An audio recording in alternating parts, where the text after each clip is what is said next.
Working with ActiveRoute. ActiveRoute is configured and run from the PCB ActiveRoute panel as shown in this image.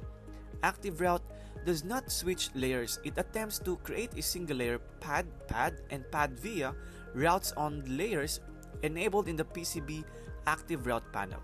High pin count components must be fanned out before attempting to ActiveRoute the nets. ActiveRoute attempts to route the selected path via connection or nets using the following techniques to select connections and nets. First, set the PCB panel to nets mode. Enable the select checkbox at the top of the panel, then click on a net name to select that net, not the checkbox next to the name that is used to enable the board insight color override feature for that net. Then use the standard Windows shortcuts to multi-select. Next, interactively select connections in the design space.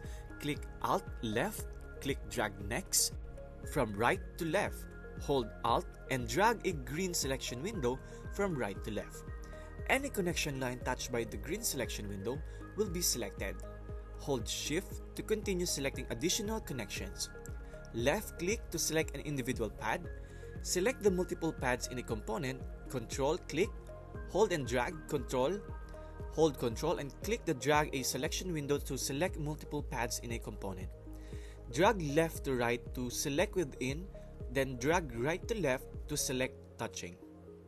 Enable the routing layers in the PCB Active Routing panel.